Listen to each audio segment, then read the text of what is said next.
그 어닐링에 대해서 이야기를 해보도록 하겠습니다.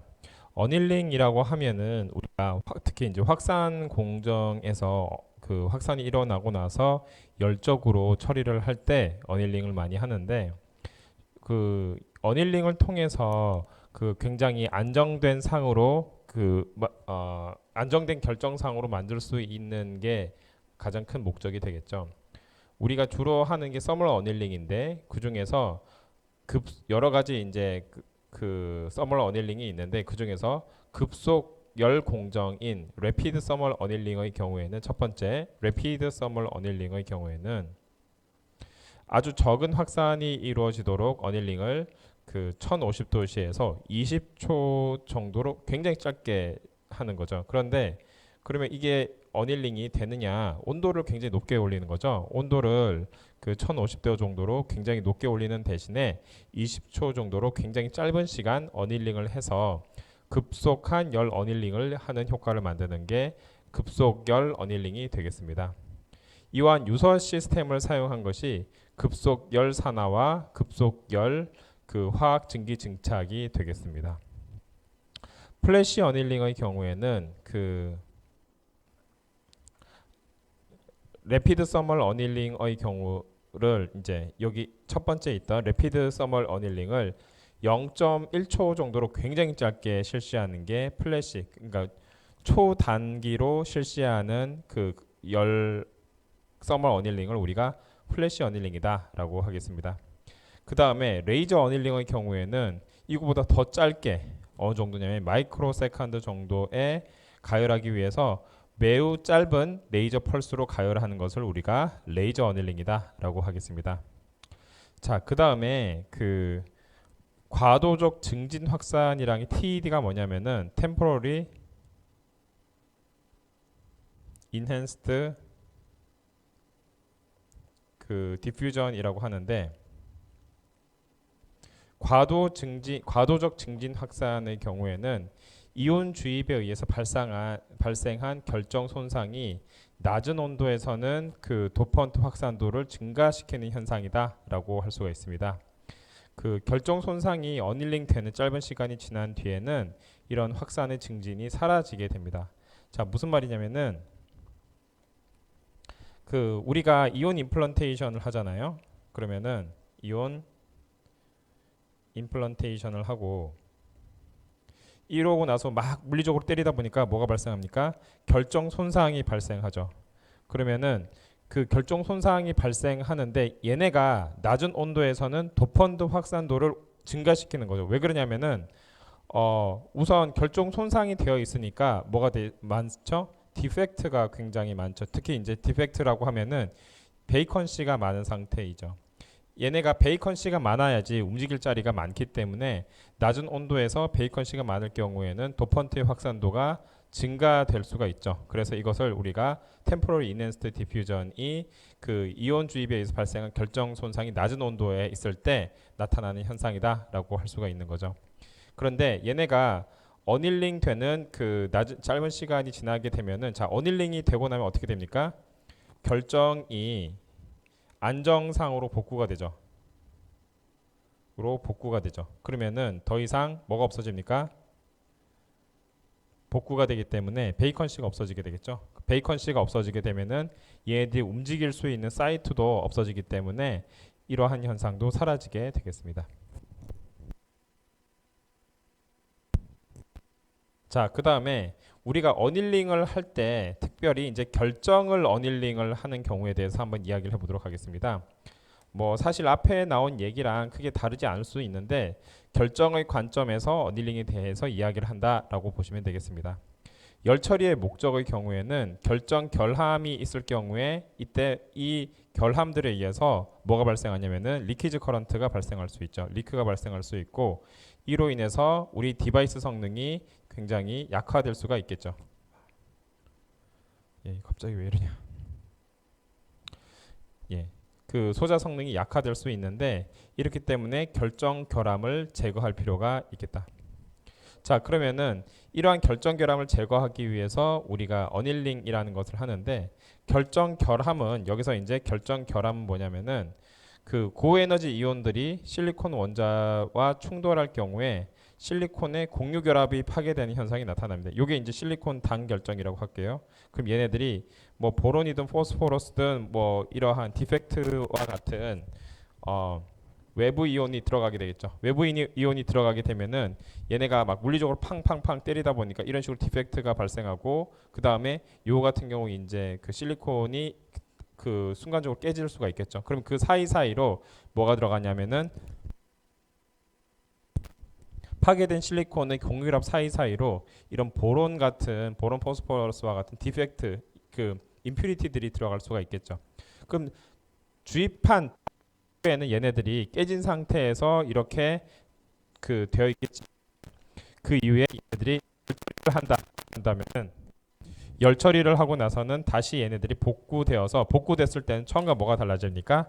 처음에는 단결정 실리콘이 그 안에 아무것도 임퓨리티가 없는 상태였지만은 지금은 수많은 임퓨리티가 그 안에 들어가 있고 얘네들이 굉장히 안정된 그 서브스티튜션으로서 그 안의 조직의 한 부분을 차지하고 있는 게 이러한 열 처리 그 이온 주입 후 나상이 되. 자, 그래서 그렇게 하는 그 실리콘의 경우에 다음과 같이 아모포스 실리콘, 그 다음에 크리스탈린 실리콘 이런 식으로 나타날 수가 있게 되겠습니다. 자, 그럼 여기까지 이제 우리가 이야기한 게 어닐링 공정에 대해서 이야기를 했고요. 자, 이제 그 방막 증착 공정에 대해서 한번 이야기를 해보도록 하겠습니다. 자, 어닐링이 있고 나서 얘네들이 이제 디퓨전하고 어닐링이 있고 나서 그 다음에 본격적으로 얘네들이 증착을 하는데 이 가장 주요 공정 중에 하나죠. 그래서 고전압에 의해서 이온화된 알곤가스와 같은 이런 이널트 가스를 이용을 하여서 타겟에서 그 금속 입자를 떼어내서 금속 방막을 입히는 거, 이거 같은 경우 이제 뭐 메탈리제이션의 한 방법이 되겠죠. 그래서 우리가 이야기하고자 하는 것은 뭐 뒤에 메탈리제이션도 이야기하겠지만은 전반적인 증착에 대해서 이야기를 하고 싶은 겁니다. 예를 들어서 웨이퍼가 있으면은 실리콘 웨이퍼 위에 산화막층이 형성이 되고 그 위에 얘가 하나씩 다층으로 이제 올라가는데 이러한 다층을 어떻게 형성을 할 것이냐에 대한 이야기를 한번 해보도록 하겠습니다. 자, 이 증착이라고 하면은 필름 데포지션인데 크게 그 우리가 네 가지로 여기서 분류를 했는데 뭐 더 분류를 할 수도 있지만은 우선 그 피지컬 베이퍼 데포지션과 케미컬 베이퍼 데포지션 이렇게 우리가 우선은 나눌 수가 있겠습니다. 그리고 요새 이제 가장 많이 그 사람들이 많이 사용하고 있는 방법 중에 하나가 원자 증착인 아토믹 레이어 데포지션, 이렇게 이야기를 할 수가 있겠고요. 진공 증착의 경우에는 우선 베이퍼 데포지션에서도 진공이 어느 정도 사용이 되기 때문에 얘를 또 다룰 수도 있겠지만은 요것의 일종으로 그 사용 우리가 분류하기도 합니다. 어쨌든 지금 여기서 이제 나와 있는 물리적 기상 증착법, 화학적 기상 증착법에 대해서 먼저 이야기하고 그 다음에 진공 증착, 그 다음에 원자층 증착, 이 순으로서 이야기를 해보도록 하겠습니다. 자, 증착의 방법은 이렇게 되고 그 다음에는 금속 배선이라고 해서 방금 이야기했던 메탈리제이션에 대해서 이야기하겠습니다. 자, 피지컬 베이퍼 디포지션의 경우에는 전자빔 또는 플라즈마 같은 것을 이용을 하여서 그 증발된 금속 입자를 웨이퍼 표면으로 증착하는 기술, 이것을 우리가 물리적으로 증착한다라고 해서 피지컬 베이퍼 디포지션이라고 하고요. 그다음 케미컬 베이퍼 디포지션의 경우에는 우리가 그 얘를 증착할 수 있는 사실 전구체가 필요해요. 전구체를 이용을 하여서 얘네가 기상으로 만든 다음에 그것을 표면에 증착하는 것을 우리가 케미컬 베이퍼 디포지션이라고 합니다. 자, 케미컬 베이퍼 디포지션의 경우 여러분이 많이 들어봤듯이 이 CVD의 경우에는 균일하고 그 단차가 좋은 피복성을 가지는 코팅을 제공하고 그 한꺼번에 그 많은 웨이퍼를 증착할 수 있으므로 얘네들은 생산성이 좋고 금속화 공정에도 이용이 된다라고 이야기할 수가 있겠습니다. 자, 그러면은 그 다음에 진공 증착, 원자층 증착, 그 다음 금속 배선이 있는데 하나하나 이야기를 해보도록 하겠습니다. 자, 물리적 기상 증착과 화학적 기상 증착을 한번 비교를 해보도록 하겠습니다. 자, 물리적 기상 증착의 경우에는 진공 상태에서 가열된 금속 물질이 기화되거나 승화되어서 기판 표면에 증착을 하는 방법이에요. 이게 이제 기화법이라고 하고요. 그 다음에 그 케미컬 베이퍼 디포지션의 경우에는 원료 화합물을 또한 기체 상태로 반응 기체에 공급을 하면서 이렇게 쭉 플로우가 있겠죠. 그러면서 그 플로우에 따라서 기판 표면에 화학 반응을 유도를 하는 거죠. 얘와 그러니까 그 물리적 기상 증착과 화학적 기상 증착의 차이점을 이야기해보라라고 한다면은 화학적 기상 증착 방법에 의해서 표면에 화학 반응을 이제 유도를 해서 그 기판 위에 방막층을 형성을 하는데 물리적 기상 증착의 경우에는 말 그대로 이렇게 우리가 진흙을 벽에 딱 때려가지고 진흙이 벽에 붙는 현상이 있죠. 그런 것처럼 이런 식으로 물리적으로 때려서 붙이는 방법이 물리적 기상 증착이다라고 이야기할 수 있겠죠. 그 중에서 이제 그 물리적 기상 증착 방법 중에 스퍼터링이라는 게 있는데 얘네들은 그 타겟에 이것을 우리 우선 기화시킨 다음에 타겟을 플라즈마 같은 것을 통해서 먼저 때린 다음에 그것을 어디로 하냐면 옮기냐면 सब스트레이트로 스퍼터된 그 원자를 옮겨서 이러한 그 얇은 방막을 형성하도록 하는 것이 스퍼터링의 원리가 되겠습니다. 그러니까 쉽게 말해서 플라즈마를 이용을 하여서 타겟 애톰을 막 때려줘. 그럼 때리면은 여기서 이제 튀어나온 이런 그 스펄터된 아톰이 있겠죠. 그럼 아톰이 어디로 이동하냐면은 우리가 이 표면을 증착하고 싶은 대상 सब스트레이트로 이동을 하죠. 이동을 한 다음에 거기에 계속 쌓이면은 표면에 방막이 형성이 되는 것을 우리가 스퍼터링법이다라고 이야기를 하겠습니다. 자, 그 다음에 그 화학적 기상 증착 방법의 경우에는 지금 예로 두 가지가 나와 있는데 하나는 LPCVD, 그 다음에 PCVD.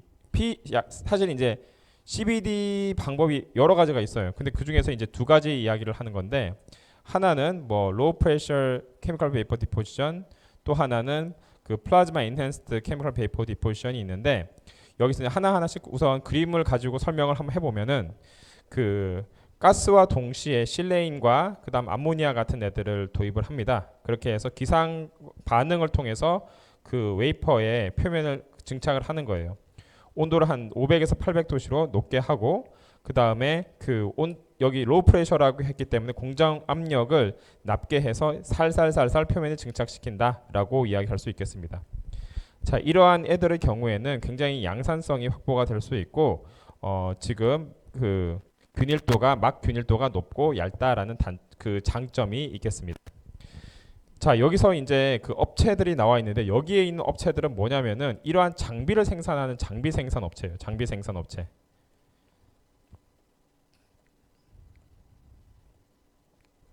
자, 그 다음에 그 오른쪽도 마찬가지로 그 플라즈마가 있으면은 이 플라즈마 인핸스드 CVD라고 해서 온도는 플라즈마를 사용하기 때문에 약간 낮은 이거에 비해서는 낮은 450에서 550도씨의 온도에서 표면으로 이제 증착을 하는 CVD가 되겠고요.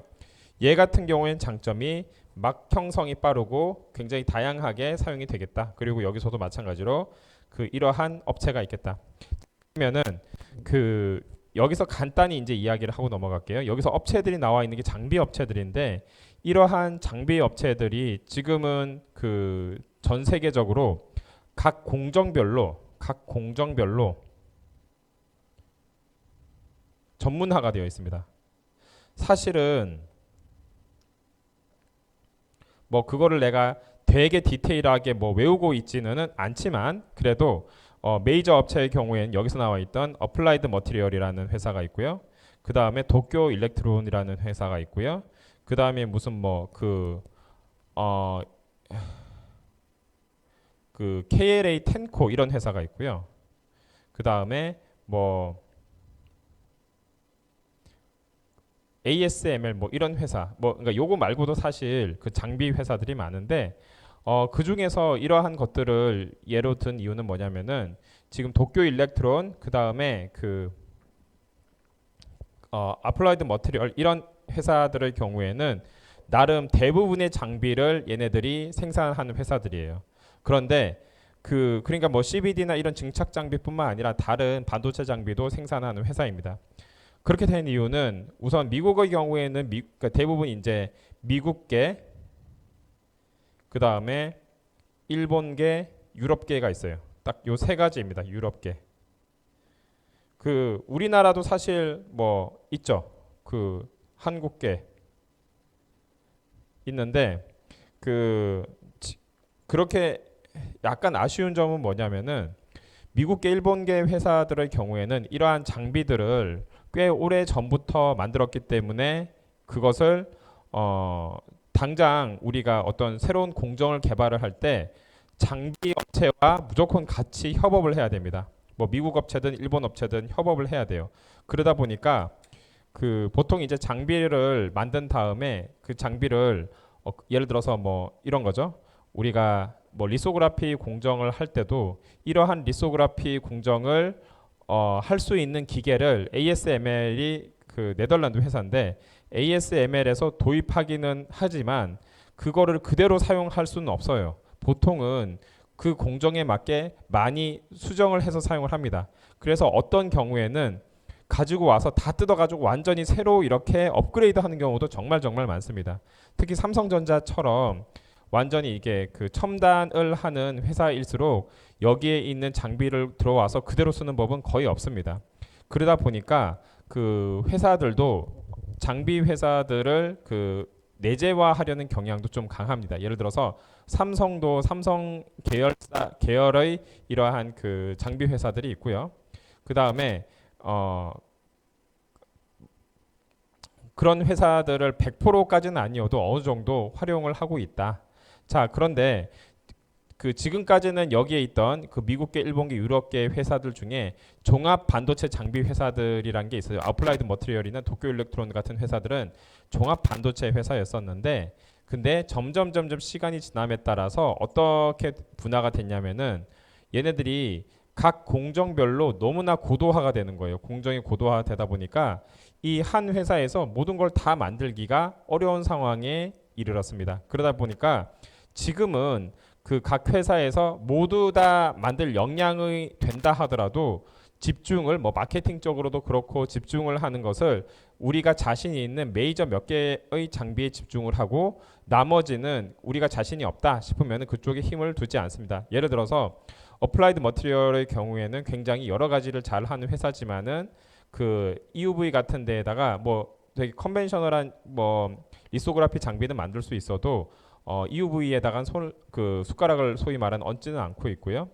마찬가지로 뭐 예를 들어서 캐논이나 이런 회사들의 경우에는 광학 장비를 엄청나게 센 회사거든요. 그러다 보니까 지금까지의 대부분의 리소그라피 장비들은 거기서 많이 썼어요. 그런데 지금 이제 새로 EUV가 나오고 나서 이 사람들이 아직은 이쪽까지는 못 들어오고 있는 게 사실입니다. 그렇기 때문에 각 회사들이 뭔가 이렇게 자신들의 강점을 최대한 살려서 첨단 공정을 보통 이제 삼성전자와 같은 이런 반도체 메이커들과 같이 개발을 해서 적용을 하는 경우가 대부분이다. 그래서 실질적으로 정리를 해서 이야기하자면은 지금 우리가 있는 반도체 회사가 있고 그 다음에 장비 회사가 있으면은 얘네들은 협력 관계인데 이 반도체 회사와 장비 회사들이 최초에는 뭔가 이렇게 최초에는 장비 회사에서 그러니까 반도체 회사에서 장비 회사로 뭐 물량을 주문을 하면은 장비 회사에서 고맙습니다라고 이제 하는 거였다라고 한다면은 점점 장비가 고도화 그래서 소위 말하는 이게 갑과 을이 관계. 그런데 점점 공정이 고도화되면서 약간은 위치들이 바뀌기 시작합니다. 예를 들어서 ASML 같은 회사는 EUV를 거의 독점 생산하는 회사인데 여기에서 장비를 삼성전자에 공급해주지 않으면은 더 이상 생산을 할 수 없기 때문에 전통적인 갑과 을이 아니라 요새는 장비 회사들이 어찌 보면 기술력 있는 장비 회사들이 좀 더 자신들의 요구를 강하게 할 수 있는 이런 위치로 바뀌었다라고 이야기할 수가 있겠죠. 자, 그런 것처럼 이러한 반도체 장비도 공정과 관련돼서 굉장히 다양한 분야가 있고 그리고 거기 들어간 수많은 재료들이 있어요. 재료. 잠깐만 여기서 예, 잠깐만 뭐 지금 CVD 하다가 CVD 중간에 잠깐만 우리가 그 현재의 상황을 보면은 자, 반도체 회사가 있고요. 그 다음에 반도체 장비 회사가 있고, 그 다음에 반도체 재료 회사가 있어요. 반도체 소재 회사.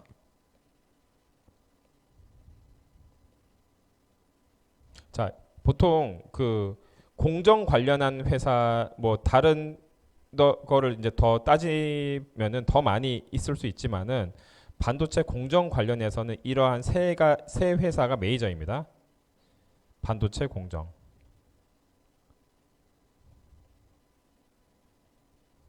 자, 그러면은 반도체 회사에서는 여기 봤을 때 반도체 회사에서는 그 반도체를 만들고 반도체 장비 회사에서는 반도체 회사에서 만드는 그 반도체를 만들 공정 장비를 이렇게 그 공급을 해주고 반도체 소재 회사에서는 반도체 회사에다가 그 반도체에 수많은 소재들이 있거든요. 그 소재들을 공급을 해줍니다.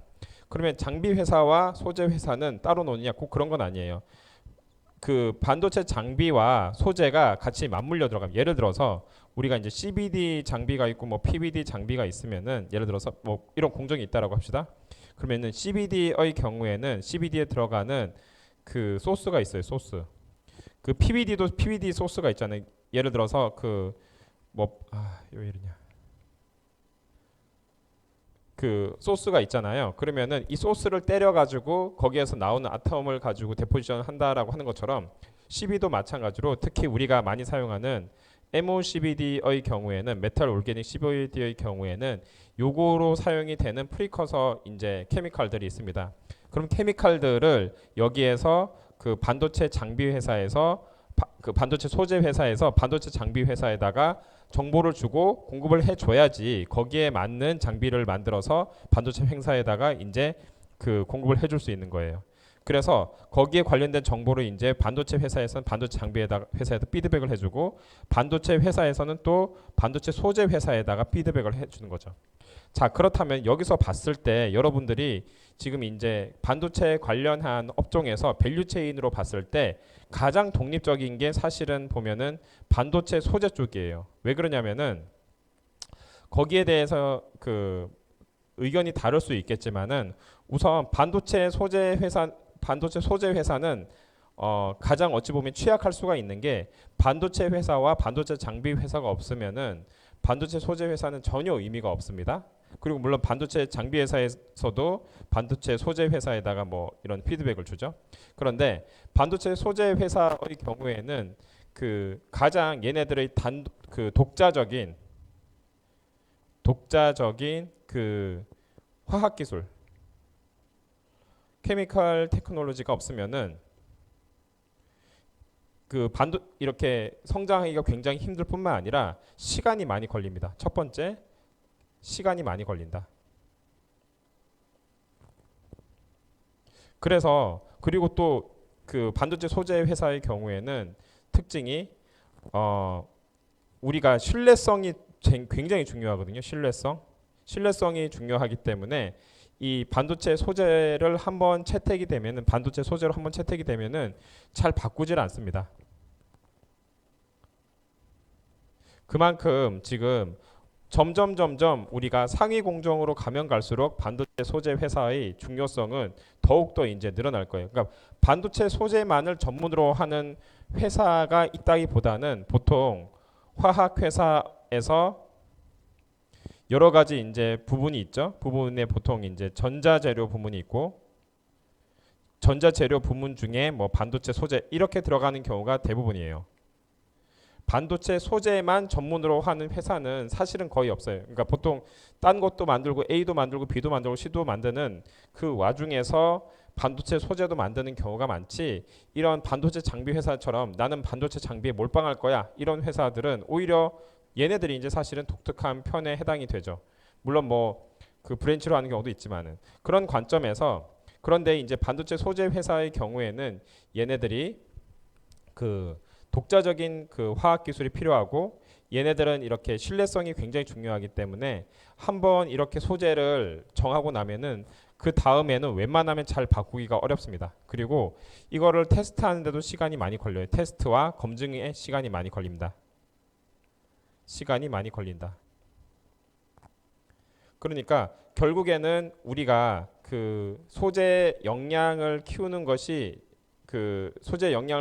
중요하다라는 말을 이야기하는데 생각보다 쉽지 않은 이유는 우선 반도체 회사에서는 그러니까 선순환 고리가 되면 굉장히 좋은 선순환 고리가 될 수 있는 게 시간이 걸렸지만은 신뢰성을 얻었을 경우에는 그 다음부터는 계속 여기서 이제 물건을 쓰겠지만은 우선 반도체라는 것 자체가 한번 아무리 짧은 거라 하더라도 40일 정도 하나 만드는데 시간이 걸리기 때문에 웬만하면은 공장 셧다운하고 테스트하는 일은 거의 없어요.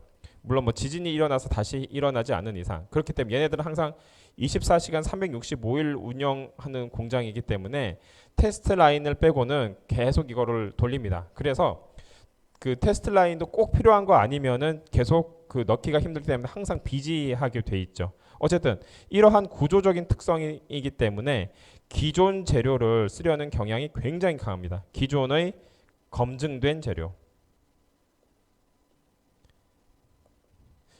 그러니까 반도체 재료는 뭐 이렇게 새로운 재료를 쓰는 경우보다는 기존의 검증된 재료를 쓰는 경향이 굉장히 강하고요. 그 다음에 이러한 검증된 재료를 쓰고 나서 이 사람이 그 계속 뭐가 필요하다? 또 개선이 필요하다. 그렇기 때문에 우리가 이제 이러한 반도체 관련한 소재, 반도체뿐만 아니라 많은 전자 재료가 마찬가지인데 이러한 소재 역량을 키우기 위해서는 사실은 반도체 소재 회사 단독의 노력보다는 이러한 다른 그 협력하는 회사의 같은 공생관계에서 이루어질 수가 있다라고 이야기할 수가 있겠습니다. 하지만 어쨌든 저쨌든 이런 식으로 한번 우리가 좋은 그 관계를 맺어가지고 얘네가 이 만든 제품이 반도체 회사 또는 반도체 장비 회사에 들어가기 시작했다. 기술력을 인정받아서 들어가기 시작했다라고 한다면은 그때부터는 반도체 소재 회사는 어찌 보면은 다시 이제 슈퍼 을로 거듭날 수가 있는 그러한 위치에 있는 거죠. 왜냐면은 여기 이야기했잖아요. 바꾸기가 쉽지가 않고 검증하는데도 시간이 걸리기 때문에.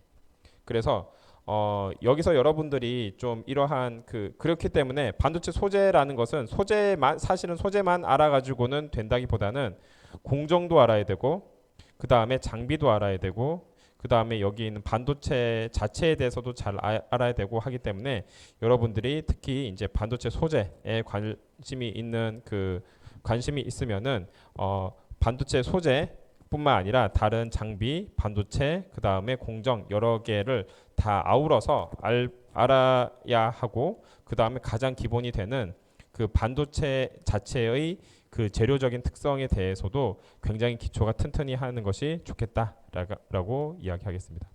자, 이제 CVD 이야기를 이제 다시 해보도록 하겠습니다.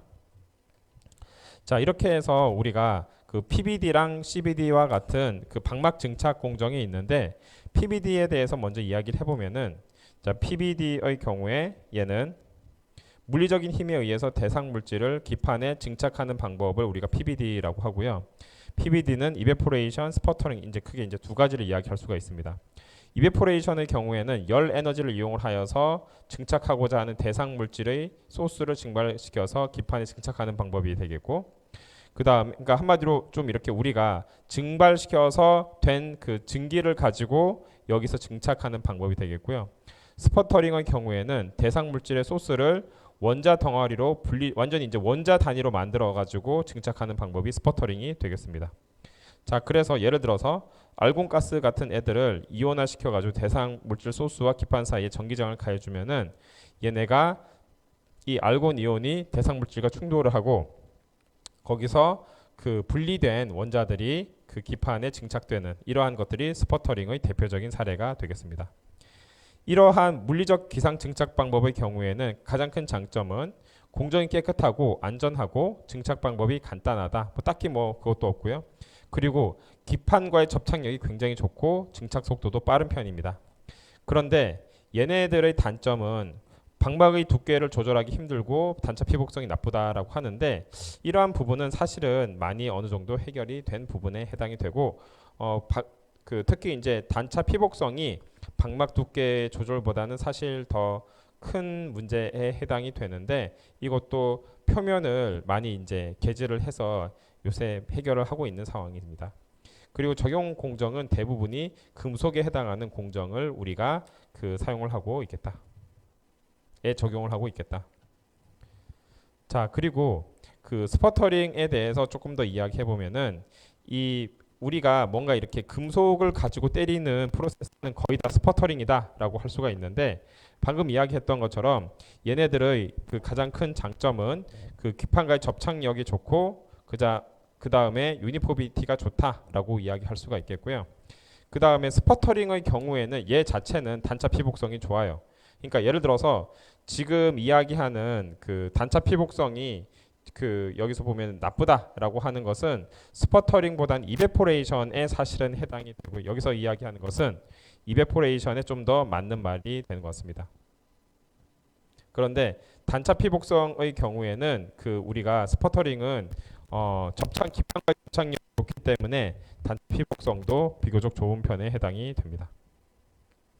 자, 그리고 이 스퍼터링의 경우에는 DC 매그네트론, RF, 리액티브 스퍼터 이런 방식을 통해서 되어 있고요. 여기서 보면은 스퍼터링 타겟이 있으면은 알곤 이온이 타겟으로부터 튀어나와서 이 표면에 증착되는 이러한 방법으로서 우리가 계량 이제 도시화를 할 수가 있겠다. 자, 그리고 DC 마그네트론의 경우 주로 금속 방막, RF 같은 경우 유전체 방막 증착에 주로 사용이 되는 방법이 되겠습니다.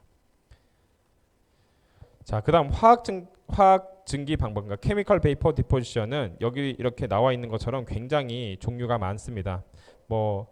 여기 AP, LT, MO, PC, PE, LP 이러한 것들이 다 얘네들의 CBD의 특성을 나타내는 건데 AP는 atmosphere pressure,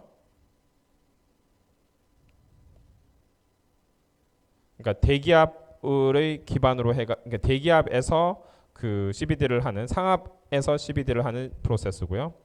LT는 low temperature죠. low temperature CBD. 그다음에 MOCBD는 메탈 올게닉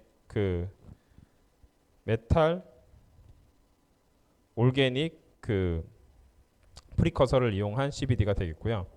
그 다음에 LPCBD는 했었죠. low pressure. 그 다음에 PECB는 플라즈마 인핸스드.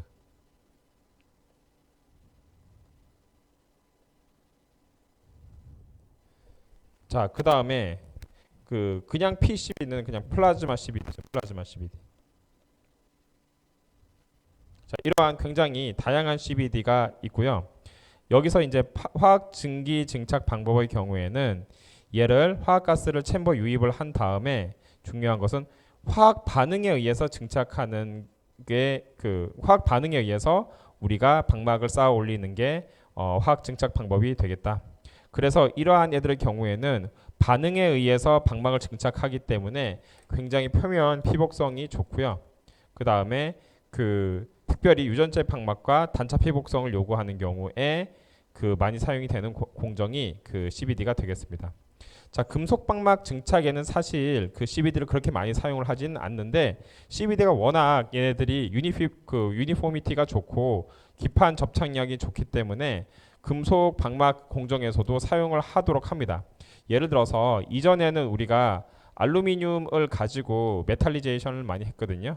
그런데 우리가 알루미늄의 경우에는 전자를 맞아서 얘네가 일렉트론 마이그레이션 현상에 의해서 원래 얘네가 이제 선폭이 자꾸 얇아짐에 따라서 나타난 현상인데 알루미늄이 우리가 원자 번호가 좀 작아서 메탈 중에 작은 애 들어가서 그래서 그런가 싶어가지고 요새는 알루미늄을 카파로 바꿔서 사용을 합니다. 그래서 카파를 우리가 메탈리제이션에 사용을 하는데 근데 이제 맨 처음에 이제 카파가 나왔을 때는 카파 공정이 한 1990년대 때 IBM에서 최초로 나왔어요. IBM에서 그때 나왔을 때는 다마센 프로세스라고 해서 다마센 프로세스가 뭐냐면은 그 다마스쿠스라는 곳이 있는데 그 시리아의 수도인가요? 여기가 좀 헷갈리는데 거기서 나온 검을 사용하는데 사용한 공정이랑 똑같다고 해서 그 다마센 프로세스라고 했는데 그 여기가 쉽게 말해서 우리가 고려 시대 때 상감청자 있죠.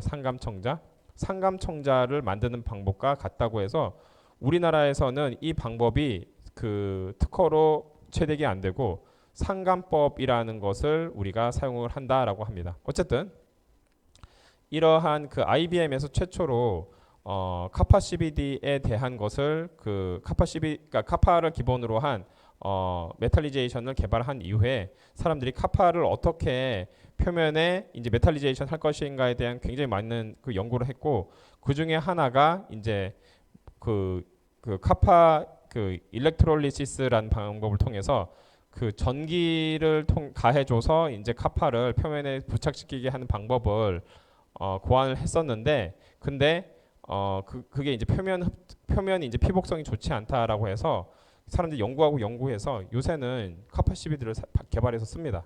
그래서 카파와 같이 이런 식으로 뭔가 우리가 메탈을 이전에는 CBD에 많이 안 썼다라고 하는데 요새는 메탈까지도 CBD 공정이 들어갔다라고 이해를 하면은 좋겠습니다. 그만큼 얘네들이 장점이 많기 때문이죠. 단체 피복성이 좋고 그 다음 기판과의 접착력이 좋고 유니포미티가 좋기 때문에 사용을 하고 단점은 불순물을 우리가 컨트롤을 해야 하고 그냥 MOCVD 같은 게 올게닉이 들어가고 하니까요. 그 다음에 유독가스를 사용하기 때문에 사실 좀 위험하다. 자, 그래서 대표적인 유독가스 실레인 같은 애들이 있죠. 폴리실리콘과 실레인이 있으면은 얘네들이 만나면은 그 실리콘과 그 다음과 같은 그 수소가 나오는 이런 프로세스가 되고요. 그 다음에 실리콘 나이트라이드의 경우에는 디클로로 실레인과 그 다음에 얘네들을 만드는 거죠. 그 암모니아를 반응을 시켜서 실리콘 나이트라이드를 만들게 되고요. 근데 실리콘 옥사이드도 다음과 같이 실레인과 옥시전을 결합해서 실리콘 옥사이드. 그 다음에 고온 실리콘 옥사이드 같은 경우도 다음과 같이 그 실리콘 하이드로전 클로라이드와 그 물과 반응을 하여서 다음과 같이 나오게 되겠습니다. 그럼 이러한 것들이 다들 그 CVD 공정을 통해서 반응을 해서 막표면에 그 생성되는 반응이 되는 거죠. 자, 그래서 여기서 보는 것처럼 굉장히 반응이 중요하다. 어떠한 반응으로서 그 방막을 만드는지가 굉장히 중요하다고 할 수가 있겠습니다.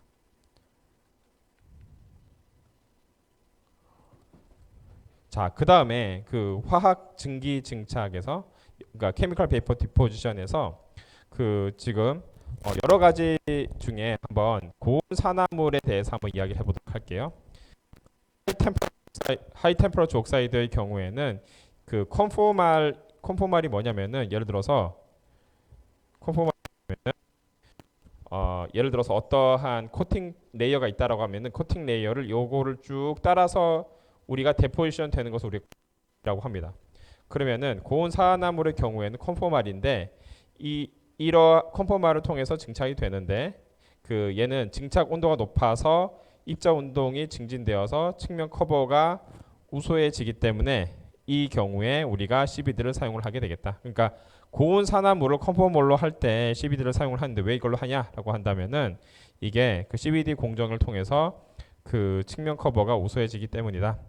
그 다음에 그 로우 프레셔 CVD의 경우에는 장점이 양질의 두께 균일성과 가스를 굉장히 작게 소모한다. 왜냐하면 압력이 낮으니까, 그죠? 압력이 낮으니까 당연히 가스 소모가 작겠죠.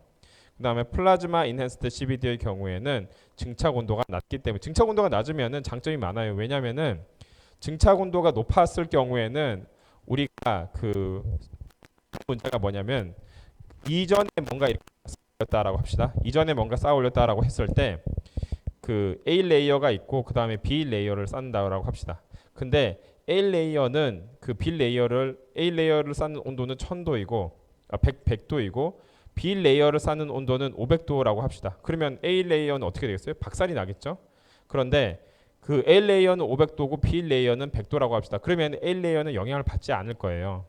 그런 것처럼 위에 올라가는 애들의 그 증착 온도가 낮으면 낮을수록 밑에 있는 애한테 영향을 주지 않기 때문에 웬만하면 증착을 그 저온에서 할 수 있다면 이것은 굉장히 큰 장점으로 활용할 수가 있게 되겠다. 자, 그래서 아래 그림에서 나온 것들이 LPCVD 시스템과 라디오 주파수 전력으로 만든 플라즈마가 있는 PECVD 반응기에 대한 예가 되겠고요. 여기서 보면은 뭐 그 실리콘 웨이퍼가 있다라고 하고 여기서 그 튜브 퍼니스 같은 애가 생겨 있는데 가스가 있으면은 가스가 이렇게 쭉 들어가서 압력 센서를 통해서 압력을 컨트롤하죠. 압력을 컨트롤하고 압력 정보를 받아서 압력을 컨트롤하는데 사용이 되고요. 그 다음에 얘가 이제 트랩으로 들어가서 결국에는 그 실리콘 웨이퍼가 이런 식으로 이렇게 박혀 있으면은 얘 위에 표면에 그 균일 정착을 하는데 사용이 되겠다. 그리고 이제 그 PECVD B 같은 경우에는 PECVD의 경우에는 레디오 프리퀀시를 이용을 하여서 히팅 코일을 통해서 온도를 높인 다음에 거기서 이제 웨이퍼를 통해서 플라즈마 엔핸스드 CVD를 통해서 표면에 이런 식으로 그 코팅 한 증착을 하는 공정이 바로 B에 해당하는 PECVD 그 공정이 되겠다. 자, 그 다음에 세 번째 그 진공 증착. 진공 증착은 베큐um 에베포레이션입니다. 요거는 뭐냐면은 여기 소스가 있어요. 그럼 소스가 있고 여기 타겟 서브스트레이트가 있습니다. 진공을 딱 이렇게 걸어주면 어떻게 되겠어요? 얘네가 이렇게 이베포레이션이 되면서 여기 타겟에 되는 곳에 증발하여서 붙게 되겠죠. 그래서 이러한 방법을 통해서 증기의 증가압을 상승시켜서 기판 위에 증착되게 하는 방법을 우리가 진공 증착 방법이다라고 이야기할 수가 있겠습니다. 자, 그러니까 뭐 별로 어려운 방법은 아니에요. 그러니까 진공으로 있는 상태에서 진공 상태에서 그 얘네들을 그 가열해 가지고 얘네가 이제 증발을 하겠죠. 그러니까 증발을 할 수 있는 이유는 얘네가 굉장히 그 온도를 높였을 때 일반 그 APCVD 같은 경우에는 상압이니까 굉장히 온도를 높이 올려야겠지만은 얘 같은 경우에는 진공이니까 백큐움 상태에서는 온도를 높게 올리지 않는다 하더라도 끓음 현상이 빨리 발생할 수 있죠. 그러니까 한마디로 증기압이 더 크게 발생할 수가 있기 때문에 그렇게 발생한 소스 물질을 타겟 서브스트레이트에 다음과 같이 그 디포지션 함을 통해서 만드는 것을 우리가 진공 증착이다라고 할 수가 있겠습니다. 자, 그 다음에 아토믹 레이어 CVD에 대해서 이야기해 보도록 하겠습니다. 원자층 증착 요거는 굉장히 요새 사람들이 우선 가장 큰 장점이 별로 고온을 요구하지 않기 때문에 다양한 서브스트레이트에 적용할 수 있다는 장점이 있어요. 그래서 이러한 그 ALD 방법을 통해서 원자층 단위로 굉장히 얇게 이렇게 올리는 방법을 사용을 하는데 뭐 반도체 공정뿐만 아니라 다른 예를 들어서 그 배터리 공정 이런 데도 적용될 수 있는 게 바로 이런 원자층 증착이다라고 하겠습니다. 자, 그래서 지금 뭐 A 리액턴트랑 B 리액턴트가 있으면은 A에는 알루미늄 그 프리커서가 되고요. B는 워터 베이퍼가 되는데 얘네들이 이제 반응을 하면 어떻게 됩니까? 알루미나가 되죠. Al2O3가 되죠. 그렇게 돼서 그 얘네가 알루미늄 층을 형성을 해서 그 펄진 가스에 의해서 불순물을 배기하고요. 그 다음에 산소 증착 가스를 유입 시 유입 가스는 산소층 형성을 하고 나서 그 펄징을 하여서 펄징을 통해서 밖으로 이제 배기가 되겠다. 이러한 과정을 통해서 한쪽은 알루미늄, 한쪽은 그 산소층의 소스를 계속 이렇게 그 약간 시차를 두어서 넣었다 뺐다 이러한 방법을 통해서 AB 이런 식으로 넣음에 의해서 표면을 증착하는 것을 우리가 뭐라고 한다? 그 아토믹 레이어 CVD다라고 이야기할 수가 있겠습니다. 그래서 아토믹 레벨로 굉장히 그 균일 두께를 잘 쌓을 수 있기 때문에 그것도 이제 룸 템퍼러처에서 사용하는 경우가 굉장히 많기 때문에 사람들이 아토믹 그 레이어 데포지션에 대해서 현재도 굉장히 많은 관심을 가지고 꼭 반도체 분야가 아니라 반도체 외적인 분야에서도 많이 사용되는 증착 공정이다라고 할 수가 있겠습니다. 자, 우선 우리가 그 금속화 공정까지 한번 이야기를 해보도록 하겠습니다. 자, 금속화 공정의 경우에는 그 금속 배선을 만드는 건데 금속 배선을 만드는 게 뭐냐면은 자, 웨이퍼가 있죠. 그 웨이퍼가 있으면은 웨이퍼에 실리콘 다이옥사이드 있고 그 사이에 뭔가 이렇게 되어 있죠. 그런데 이 사이에 뭐가 있습니까? 임플란트라고 해서 아이온 임플란테이션에 의해서 뭐가 발생하죠? 아이온 임플란테이션을 하면은 여기에다 이제 이온을 박박박박 박죠. 그럼 이온을 박은 다음에 디퓨전을 통해서 어닐링을 하고 디퓨전을 통해서 얘가 이제 다른 층의 레이어를 이런 식으로 형성을 하게 되죠. 그러면은 얘가 뭡니까? 도펀트 확산 영역에 해당이 되겠죠. 그리고 그 위를 뭘로 연결하냐면은 알루미늄과 구리와 같은 메탈 레이어로 연결을 하게 되겠고요. 그럼 그 위에 요걸 이렇게 싹 깎고 나서 두 번째 또 여기 이제 유전체죠 사실. SiO2 유전체죠. 유전체 레이어 올리고 금속으로 연결하고 유전체 레이어 올리고 금속으로 연결하고 이런 식으로 통해서 맨 아래부터 위까지 이렇게 전기적으로 연결하는 과정을 우리가 뭐라고 한다? 메탈리제이션이다라고 하겠고요. 이 부분이 지금 깎였죠. 올라갈 때마다 한층 한층 올라갈 때 깎였죠. 이걸 뭐라고 한다? 케미컬 메케니컬 폴리싱이라고 해서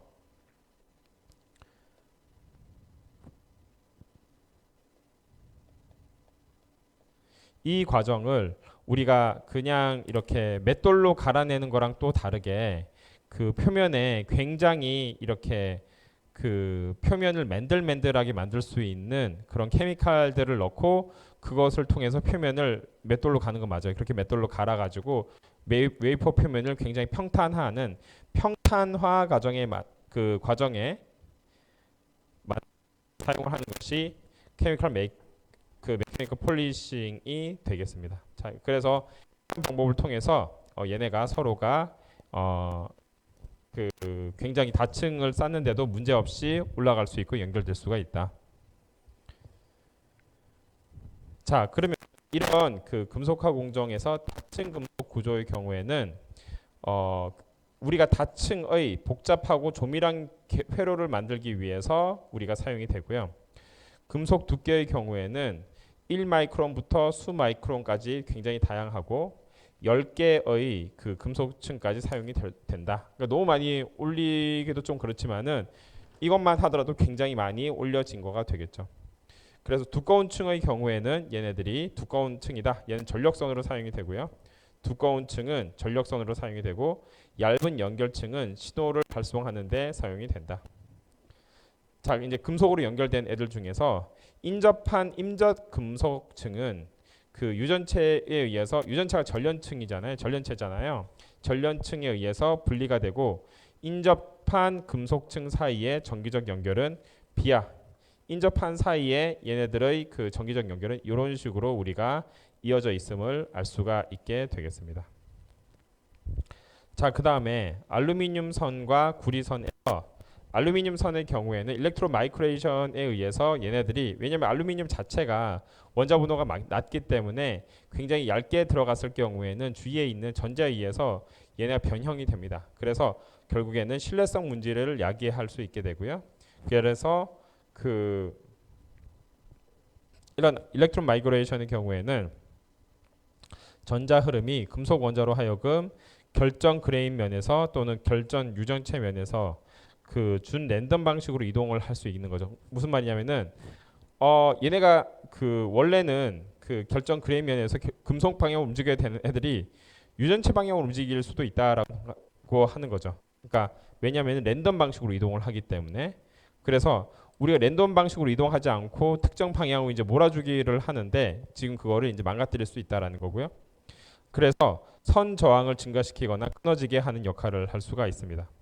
그리고 최근에는 구리도 우리가 연결선 물질로 사용을 하고 있고 구리의 경우에는 얘네들이 신뢰성이 탁월합니다. 왜냐하면 원자보다 훨씬 높기 때문에 무겁죠. 그렇기 때문에 웬만한 그러니까 전자의 어택에 다 견뎌내요. 그리고 저항이 또 낮다. 저항이 낮기 때문에 그 우리가 이러한 구리의 경우에는 최근에는 도금 그리고 또 특히 CVD에 의해서 증착이 된다라고 이야기할 수가 있겠고요. 보통 이제 그 CVD 구리 증착의 경우에는 다마센 프로세스라고 해서 상관법을 많이 이용하게 되겠습니다. 다마센 프로세스가 뭐냐면은 이런 식으로 우리가 파요. 판 다음에 이 팔 때 여기에서 요거 이제 비어 있겠죠. 그 비어 있는 부위를 뭘로 채운다? 뭐 뭘로 이제 내가 채우고 싶은 걸로 채우겠죠. 이것을 우리가 뭐라고 한다? 그 상관법 다마센 프로세스라고 하고요. 이렇게 해서 이제 도자기를 만들었으니까 도자기 표면에 막 이런 모양 저런 모양 많이 나오겠죠. 그래서 이런 모양 저런 모양 그 많이 나오는 이런 그 도자기에서 표면을 이렇게 갈아내고 그걸 요걸로 채운 방법인 것처럼 다마센 프로세스도 이와 비슷한 방법으로 만들어진다고 할 수가 있겠습니다. 자, 그리고 우리가 금속화 공정에서 그 금속층 사이의 유전체 물질은 보통 SiO2가 사용이 되고 그 탄소 또는 플로로를 포함하는 낮은 그 유전체로 보충이 되고 SiO2보다 매우 작은 유전 상수를 갖도록 설계가 되겠습니다. 자, 그 다음에 그 우리가 K 값이 작아질수록 연결선 사이가 더 작은 커패시턴스를 가지고 그 작은 커패시턴스의 경우에는 회로 속도를 그 빠르게 하고 전력 소모를 낮춰가지고 이러한 경우에는 그 우리가 그렇다면은 캐패시턴스를 RC라고 하는데 그 R과 C 사이를 어떤 식으로 해야 될 것이냐, 그러니까 캐패시턴스를 만약 낮출 것이냐, 그 다음에 그 우리가 그러니까 왜냐하면 K 값이 작으면 좋은데 K 값이 작으면 캐패시턴스가 작게 되고 K 값이 크면은 캐패시턴스는 크게 되니까 뭔가 얘네들 사이에 조화가 필요하다라고 이야기할 수가 있겠습니다. 그래서 얘네들이 그 점점 얘네들이 결국에는 이런 얘기예요. K 값이 작으면 작을수록 연결선들 사이에서 더 작은 캐패시턴스를 가지게 되고 그리고 이웃한 연결선들 사이에 그 혼선 크로스톡을 발전시킨다라고 할 수가 있겠습니다.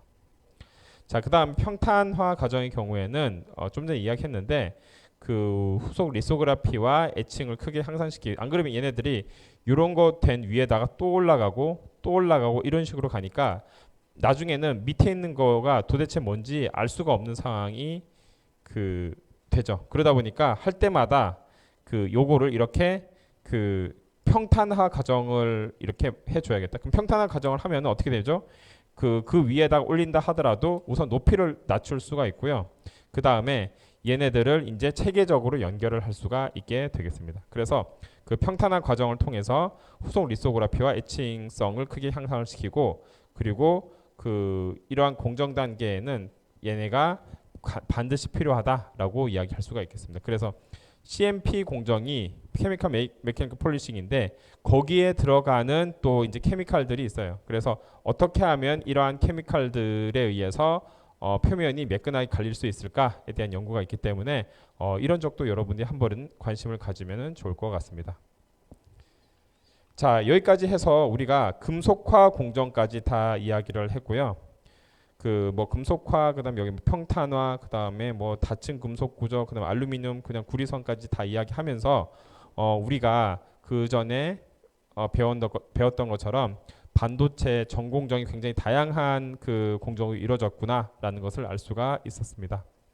자, 그러면 우선 여기까지 이야기를 하고 다음에는 그 반도체 후공정과 뭐 예를 들어서 뭐 테스트 패키징 이런 거에 대해서 이야기를 한번 해보도록 하겠습니다. 예, 여기까지 하고 마치겠습니다.